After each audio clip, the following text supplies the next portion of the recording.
think, believe me, these niggas doubted me. Look what I'm becoming. What I did, it made a man of me. All the that I did, I swear my mom. What it do, YouTube? It's Ty Fetty with the Fetty. Back at y'all another video, man. Y'all know why we here. To handle business, man. But before we handle that business, make sure you like, comment, and subscribe. I'm going to say it again, bro. Make sure you like, comment, and subscribe. I'm going to say it one more. Matter of fact, like, comment, subscribe. Before I gotta beat you up, y'all know what's going on, man. We got the story of Lil Poppa, man. It's beef with Fulio and K Shorty. We're taking it to Jacksonville, man. If you don't know about Lil Poppa, go tap in. Music fact. Feel me? And I know for a fact Jacksonville like a war zone. Y'all know the game War Zone? That's Jacksonville. You feel me? There's a lot of smoke there, bro. So we gotta tap in, you know. If y'all ain't know, K Shorty is a rapper from Jacksonville, bro. He just got sentenced to 12 years for a gun charge and just got charged with a murder on top of that 12 years. So we might not see bruh for a long time. With that being said, man, let's tap in and see what's going on. The beef between Young and Ace and Fulio exposed the world of what's going on in the city of Jacksonville. But now, lesser known artists are also starting to get some shine. One of those artists is a rapper by the name Lil Poppa, who recently signed to Yo Gotti's CMG label. This is the wild story of Lil Poppa's come up. Lil Poppa grew up in Jacksonville, Florida, a city where the murder rate is over 2 times the national average. During his early years, he bounced back and forth between his mom's place on the east side and his grandma's crib on the west side. His mom made him go to church at a young age to help keep him out of trouble, and that's where he discovered music. He started rapping at just 6 years old, writing Christian rhymes to perform at church. His older brother Chi taught him how to rap, and Lil Poppa just picked it up and ran with it. Not before long, Lil Poppa was showing off his skills outside of church too. When you grow up in a place like Jacksonville, sooner or later, you get sucked into the streets. And when Poppa hopped off the porch, his lyrics started to reflect the gritty and violent environment he grew up in. But Lil Poppa never gave up on his dreams of being a rapper. He suffers from a chronic blood disease that sometimes forces him to stay inside. But instead of feeling sorry for himself, he used the downtime to work on his craft. Back in the day, he even set up a homemade studio in his grandma's closet so he could record bars without ever leaving. Poppa released his first music video at 14, and over the next few years, he went on a run dropping singles, mixtapes, and picking up a decent buzz in the city. But 2018 is when his career leveled up with his breakout track, Purple Hearts. Purple Hearts is a raw, emotional track about a shooting that Lil Poppa survived but left one of his closest homies dead. He tells the whole world how badly the shooting affected him with lines like, "At night I wonder why them bullets ain't hit me. Why the f they miss me? Rather be gone, take me out my motherfucking misery." Later in the track, Poppa talks about how the cops try to blame him for the death of his homies. "Detectives try to frame me, interrogation, they blame me. Wish I could take it back to the day that my mama made me." The track came out of a tragic situation, but it put Lil Poppa on the map. He had a decent following in Jacksonville already, but Purple Hearts got the attention of artists like Polo G and led to Poppa signing a deal with Rule No. 1/Interscope Records in 2019. But while Lil Poppa was blowing up in the music industry, his life behind the scenes was still full of beef, violence, and death. Poppa, his brother Chi, and other rappers from their hood formed a crew called Cut Circle, and their rivals in Jacksonville was a group called Head First. Cut Circle and Head First portrayed themselves as music collectives, but the cops believe they was both violent street gangs. In 2015, Cut Circle even reached out to Action News Jax to tell their side of the story. In the email to the news station, they said, "First and foremost, I would like to take the opportunity to state that Cut Circle Records is not a gang. Cut Circle Records is also in the process of putting a program together to provide kids help with homework and life decisions to keep them out of prison. So is Cut Circle a gang? No. Strictly a group of guys with a rap dream." A week before the email was sent, a Cut Circle affiliate named Big Desi was shot and killed. A prosecutor from the Florida State Attorney's Office said that even if Cut Circle itself wasn't a gang, they was directly tied to an Eastside Jacksonville gang called 1200. Back in October 2014, Head First was throwing a party on the north side of Jacksonville. 2 Cut Circle affiliates named Prosper and Tay slid through and allegedly started letting off shots. The ops returned fire and turned the party into a shootout. When all the smoke cleared, Prosper, Tay, and the Head First affiliate was all dead.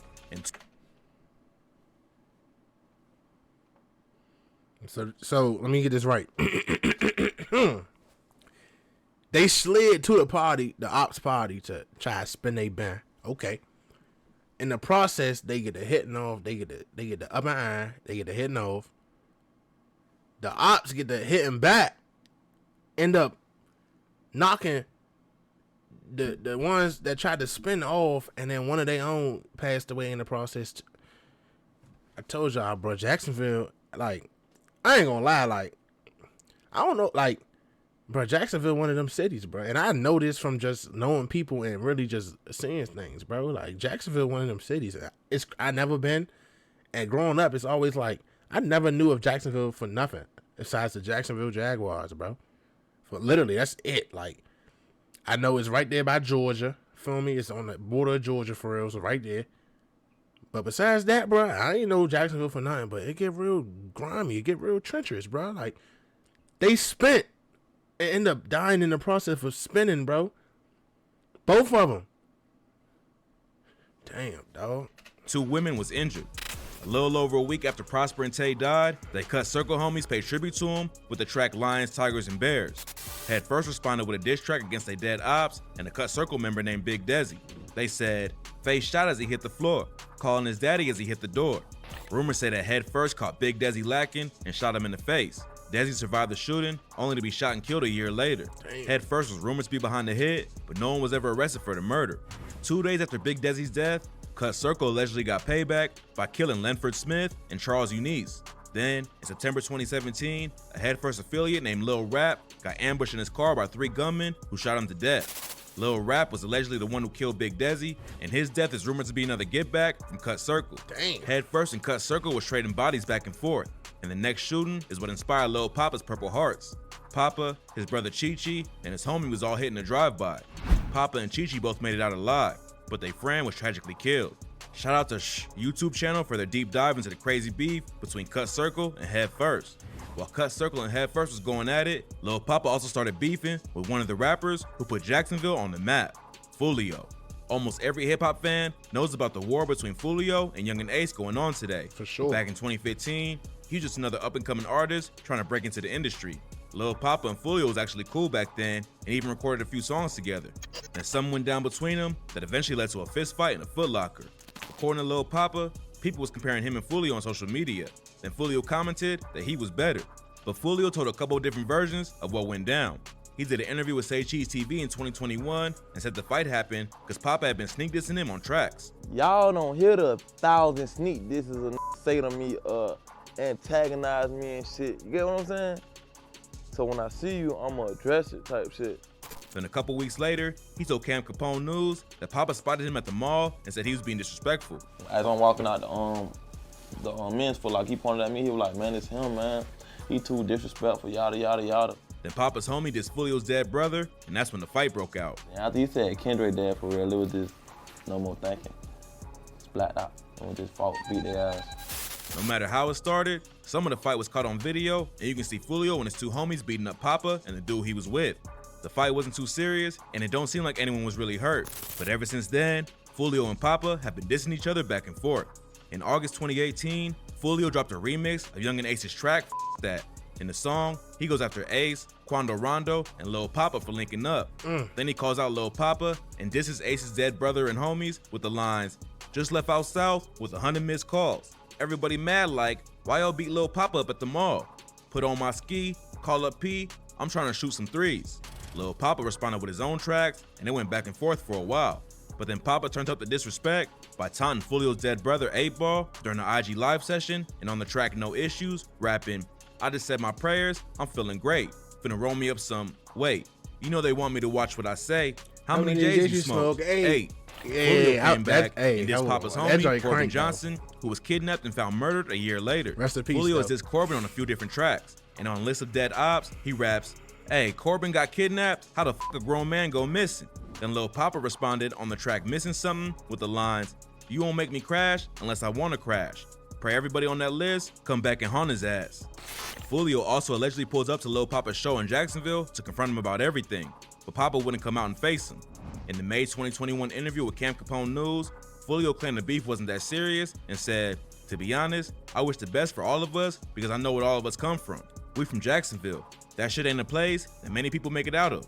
But even after that interview, Fulio went after Lil Poppa and his homies on tracks like List of Dead Ops. In late 2021, Fulio claimed he was done dissing Dead Ops and called it childish.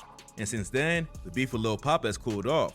They've been sending shots at each other for a few years, but it never really escalated into anything more than disses. They had that fight back in 2018, but even that wasn't nothing serious. But Fulio ain't the only dude from 6 Block that Lil Poppa has issues with. Another rapper from the same hood named K Shorty Went after Poppa's dead brother, Lil Leak, on the track F the Ops with the bar, smoking on Michi and Leak, they speaking on Teak. And on another track, he rapped, I ain't worried about Doochie, I'm looking for Poppa.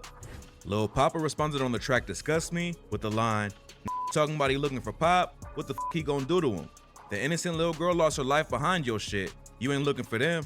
That last line was a reference to the tragic death of a 17-year-old girl named Anandi Weish back in 2020.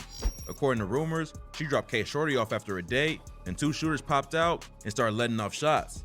K Shorty was allegedly the target, but Anandi Weish got caught in the crossfire and died on the scene. Y'all see what I mean, bro? Jacksonville is treacherous, bro. I'm gonna go listen to these songs, bro, because I ain't gonna lie. Hip Hop Daily putting me on right now, bro, because maybe if I know a little more, the songs will hit harder, bro. So I'm about to, tonight it's 12:37 in the morning. That's my homework tonight. I'm about to go tap into Lil Poppa, Fulio, all of them, and try to see what's really going on, bro. This is insane. This is like Chicago, bro. This is giving me Chicago vibes, man. I don't know about y'all, but it's giving me Chicago vibes, man. The attempted hit on K Shorty was allegedly get back for a death that happened 2 days earlier. It's rumored that K Shorty shot and killed a dude named Daquan Saxton just 3 blocks away from where Anandi died, but it was never officially confirmed. Lil Poppa still has a lot of beef in Jacksonville, but he's also trying to level up his music career. In April 2022, Yo Gotti signed him to a CMG label, and they dropped a track together called H-Spot. Signing with Yo Gotti could be huge for Poppa's career. CMG is one of the hottest labels in the industry right now, with artists like Moneybagg Yo, 4-2 Doug, and ESTG. And Gotti obviously sees Poppa's potential to be his next star. Now that Poppa's starting to roll out for his next project, hopefully he can avoid any more drama in the city. He has the talent and momentum behind him to really blow up and make it out as an artist. But sticking around in Jacksonville is only gonna cause more issues in the future. Of course. Like Boosie says, most rappers die in their own city. You gotta get out, Poppa's bro. name No Boosie cap. is a major influence, so maybe he'll take his advice and get out of Jacksonville as soon as he can. Great video, bro, because like I said, Hip Hop Daily put me on. I didn't know a lot of, like, feel me? Like, this joint really get treacherous, bro. Like, bro, if you from Jacksonville, bro, send me some videos to you hear me, like, to do, bro, because I'm tapped in now. Like, we hear about the Chicagos, we hear about the New Yorks, you know? We hear about the LAs, bro, but nobody really talk about Jacksonville, bro. And from what I just heard, oh, it's going down in Jacksonville, bro. So with that being said, man, look, make sure y'all stay smart, stay dangerous. I'm going to catch y'all next time, man. I'm gone.